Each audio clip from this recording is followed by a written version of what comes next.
This is English paper piecing. Okay. So you use paper templates. Yep.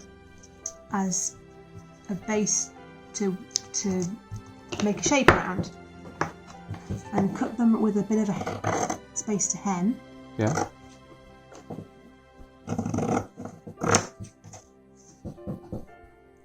So, what kind of fabric are you using? This is just a scrap of cotton fabric. So any cotton fabric, yeah, really? You can use any fabric, but cotton's easy to work with, and this is something I just had lying around. Okay. And then, so I've just threaded the needle with normal machine cotton. You can use thicker thread, but it's harder to get through the paper and fabric. Yeah. It's a bit like knitting. Obviously it's not knitting, but it's a bit like knitting in that everyone ends up finding the way that they prefer to do this. Yeah. Okay. I prefer piercing the paper when I do the stitches. So I start not in the thread, and it just goes through and hemming neatly. Oh, so the first one is a corner. Yeah, so it's kind of part way along. Yeah. About maybe 1/3 of an inch along, and then the first stitch I do catches down the edge of that first corner, and then about halfway along again. Mm-hmm.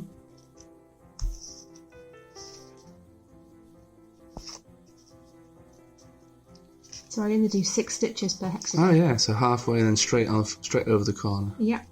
Halfway. The next one I'll do the other method, which doesn't pierce the paper. So is this like temporary? This one will be, yeah, because I'm using a contrast thread partly because it's easy to see. Yeah. And show.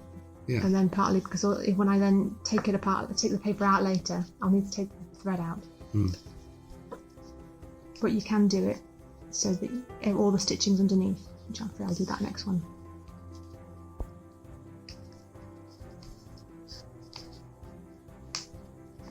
If I was doing this, I'd have had to rethread my needle at least 3 times by now.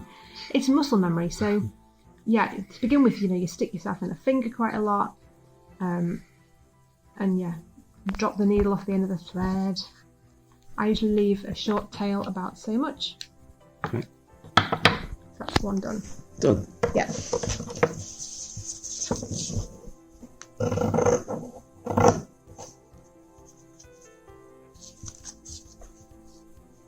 Okay.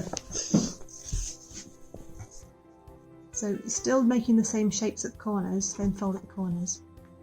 Yep. But rather than going through the paper, just make a neat stitch on the back. Okay, yeah. So don't pierce the paper. Oh, not piercing. Oh, this so one doesn't just pierce the paper at all. So just through the fabric. Yeah. 2 stitches. I do 2 stitches. Yeah. Okay. And then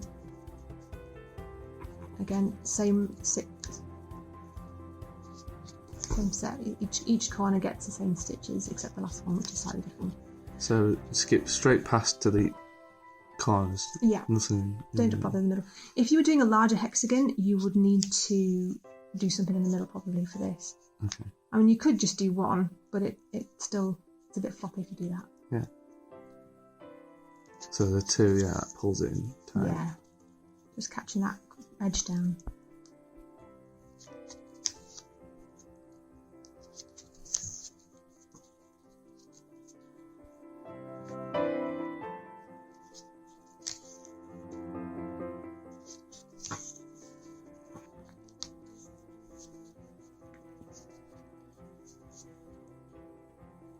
It doesn't matter if your corner isn't, if the lines don't line up perfectly. Yeah. All it is you're trying to make sure that the fabric doesn't fold over. If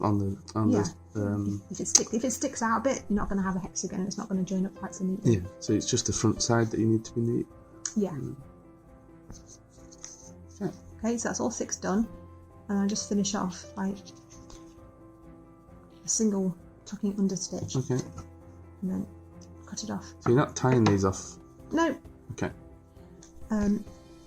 Most hexagons or other English paper piecing shapes are used to make quilts. Mm. So once they're joined together, you end up They're sewn together there. Yeah, there's a seam here which keeps the edges neat. Yeah. And then the floppy bits are dealt with because you quilt it. Yeah. So I'll show you some quilted things in a little while. Okay. Okay, so I'm going to join these two together with the seam along here. If you line them up perfectly, because of the way that it's sewn up, it comes out offset. Oh. So you need to actually offset it slightly, ever so slightly. All right, let's try and get this. It's hard to see. I'm going to just get another colour of paper.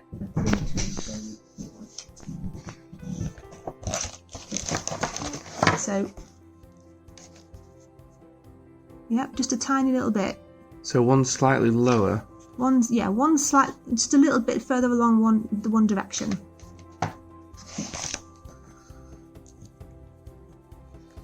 Okay. So I'm putting that under this edge to keep the knot neat out of the way. Yeah. And then I'm going to sew through, try not to go through the paper now, but just through the edges of the fabric. Right. And then I'm just going to do a whip stitch all the way along the top here. And you only need to catch a couple of threads of the fabric each time.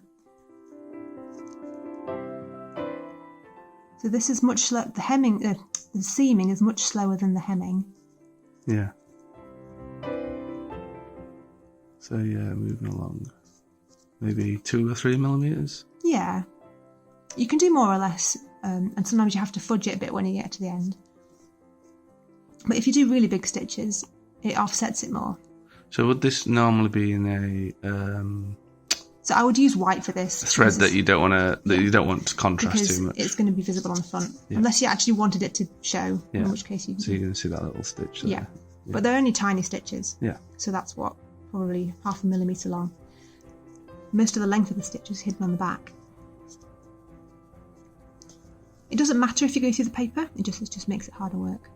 When you take it out later. Yeah.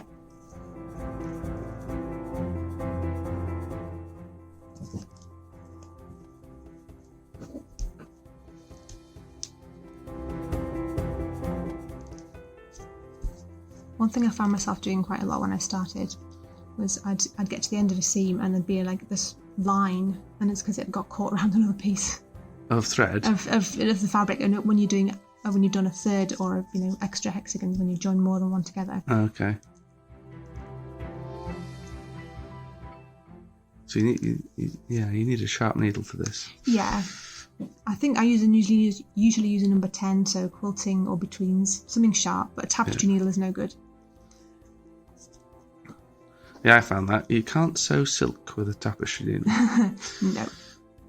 So the last stitch is kind of right in the corner as much as possible, and again, one will be slightly off. Slightly offset. So has that gone over the fold as well, or does that not really matter? The fold of the next one is here. Yeah. And it's just caught there, but just close. So there's the fabric. This piece of fabric under here has been caught down because it's an underlayer. Yeah. So here you're going through fewer layers than you are here. Yeah. And I just finish off the seam by going 1, 2, 3, and then I just put it down back through there again, like I did on the backwards one, and then cut. So you still haven't put a knot in it? No, not at that end. But again, it's because this is a joining fabric method, and then you secure it later with more stitching over the top.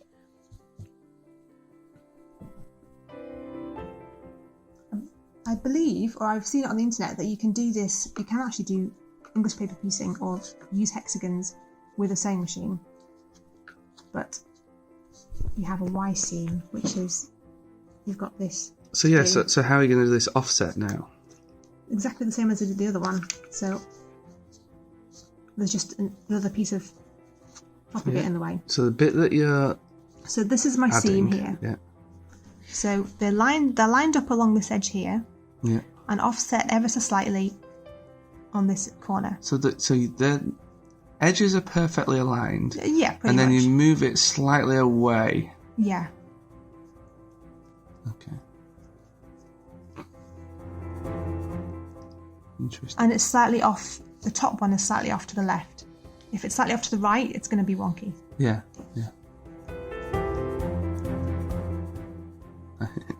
You're saying the top one's off to the left, and I'm thinking the bottom one's off to the right. It's the same thing. Yeah.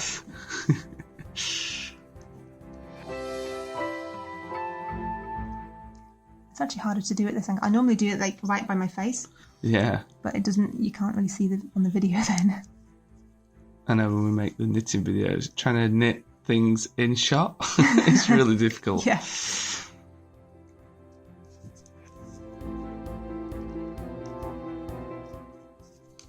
I always find it interesting that I use different parts of my fingers for the sewing on different parts of the hexagon. So tacking uses different bits of fingertip than hemming does. Yeah. I guess then you can just alternate when your fingers get tired. Yeah. Do some hemming, then switch, do some tacking. Yep.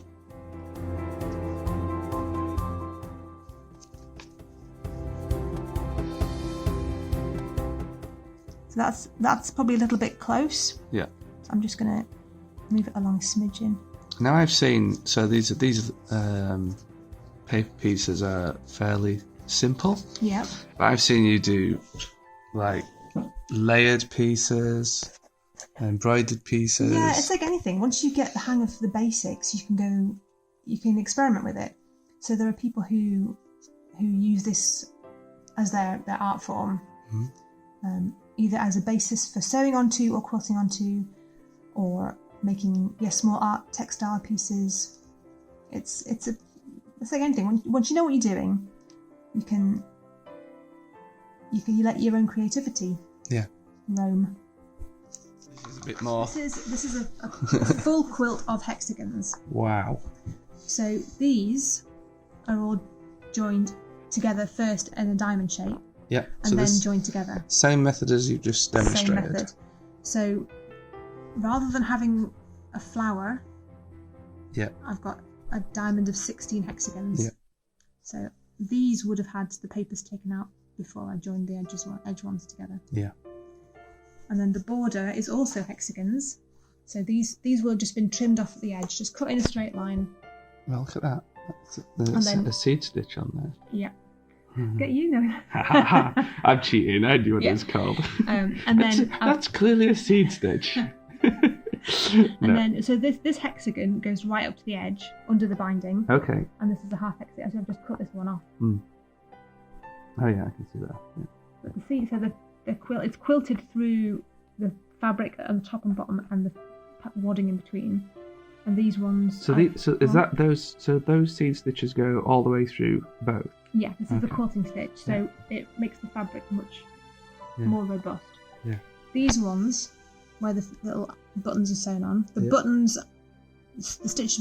stitches go through the fabric. Yeah. But the rest of it is left floppy, so it feels softer. I'm trying to see the stitches. Very neat. Well, there's the only stitches on here. These ones. Yeah, I can't hardly see them. Joining stitches. The stitching at the edges is a surface. I've sewn this before I've turned it into a quilt. So these don't go through. This doesn't go through to the back. No, it's just on the top. Surface embroidery. Yeah. So this is tied quilting. So the buttons are quilting effectively. Yeah. So if I flip it over, you can just see on the back. Okay. Yeah. Just little sets of stitches where the buttons have been joined on. Yeah. And this is made out of all. This is old shirts again. Old shirts again. Yeah. Which is nice because it's really soft. That's fantastic.